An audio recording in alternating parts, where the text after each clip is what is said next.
Yeah, this position requires a lawyer that's fit and proper, a lawyer that has a right of appearance. Maybe let me just ask the team to help me. Your mic doesn't seem to be directly to, we're gonna battle throughout. Yeah, where it's positioned. Is it better now, Minister? Yeah, it's better. Yeah. So You don't have to switch it off, ne? Okay, It can, I'll do you so. can keep it throughout even when questions are asked to you. I'll do so, Minister. I've got a B.Juris degree and an LLB degree from the University of Zululand.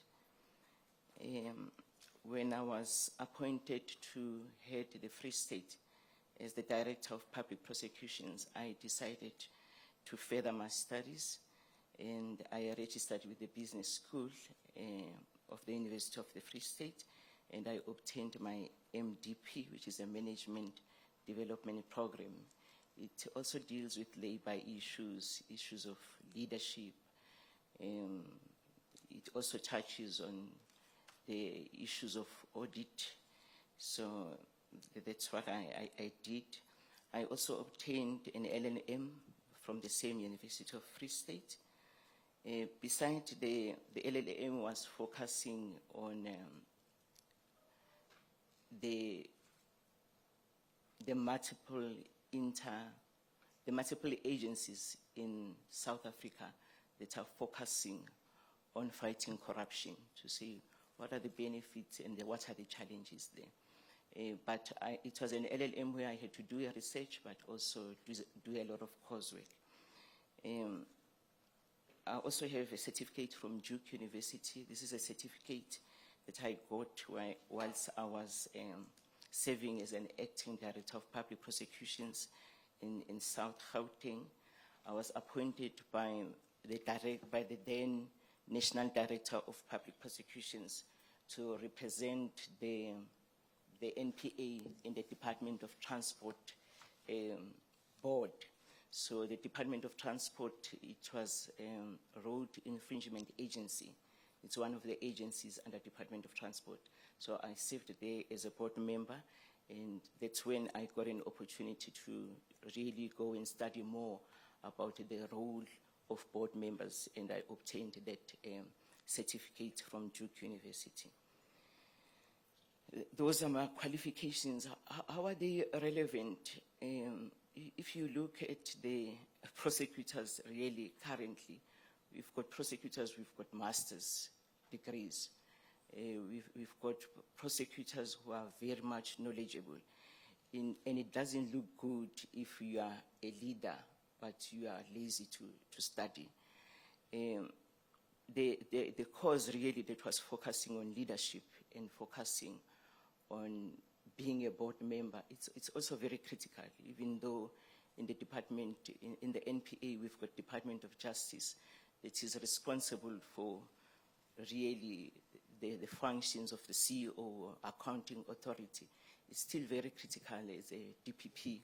It's very critical as a National Director of Public Prosecutions that you be able to interrogate the issues of performance, that you be able to interrogate the issues of the credibility of the information that the prosecutors are giving you when they say they finalize this number of cases. That issue of being able to play oversight on the issue of assets, being able to play oversight on the issue of finances and detect and prevent unauthorized expenditure, irregular expenditure, as well as wasteful expenditure is very, very critical.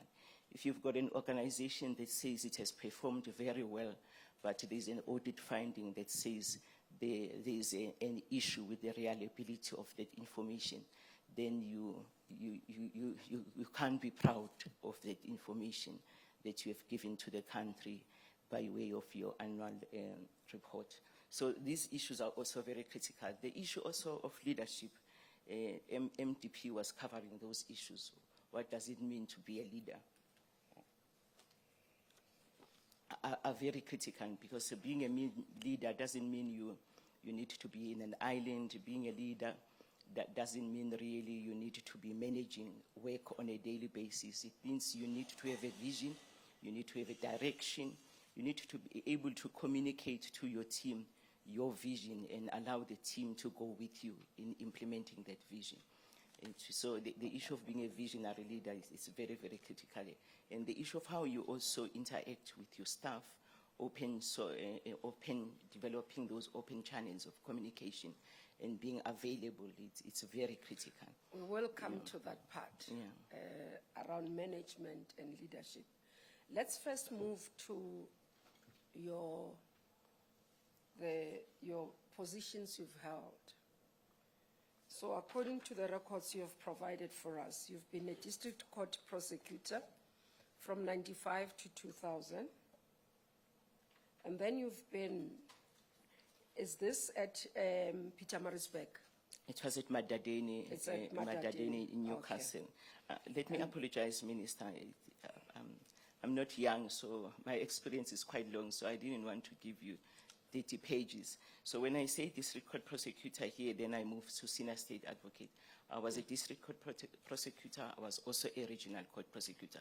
So I've gone through those ranks. In the district court, in the same in the district. district court, I was even a control prosecutor before I was promoted to a regional court prosecutor. Same district court? Same district in Newcastle. In Newcastle, Yeah, okay. the regional court is in Newcastle and the district court is at Madadeni. Okay. And then you moved to becoming a state advocate? I moved to become a state advocate in Pietermaritzburg. Yeah. And then is that separate to what you have listed here? Is it state advocate in asset recovery? I was appointed as a state advocate in the High Court, in the General Prosecutions, in the office of the DPP. Okay. And then I was also promoted from a state advocate to a senior state advocate in the office of asset recovery. So I did asset recovery whilst in the NPA. So you've got it, state advocate and also state advocate in asset recovery unit. At that time, I had to move from Pietermaritzburg to Johannesburg. I remember when I was moved, Willie of Meyer wanted to open an asset recovery office in Pietermaritzburg, and I was told to go and learn in Pretoria and then come and implement. But when I came and learned, Judge Redin Kitley said, I don't want you to go back. So well, I ended up staying. Yeah. Let's stick to what I want from you. Yeah. Confirmations. April 1995 to 2000. You were a district court prosecutor. Yeah. And control prosecutor and regional court prosecutor. So you were at Madadeni and then you moved to Newcastle. April 2000 to 2005, senior state advocate. Yes. Now I've moved to your CV because your form doesn't give me proper dates. Apologies for that. Yeah, DPP's office and asset forfeiture in Johannesburg. In Johannesburg. At what point were you in Pietermaritzburg? State advocate Pietermaritzburg, because your form says that. Yeah, I was appointed in Pietermaritzburg in 2000. I was appointed in 2000. Then in 2002, that's when I went to the asset recovery office. In your CV, it says May 2005 to 2007. I'll have to look at both, otherwise I'll confuse the minister and I'll confuse myself. Yeah. I don't have a copy, unfortunately, Minister. You don't have a copy of your CV? Apologies for that. Okay, the team will make that copy for you. Because as I do, I cross-check your CV with the form. Okay. But the record of your experience is important to understand where you've been, at what point, because your work is linked to decisions that are made at a particular time where you've been. If I can be finished with the copy, Minister, I can be able to assist you better. The team will come back to that. I think we'll pack it because I do have quite some few things that I want us to correct if they need to be corrected there. The accuracy of information is important.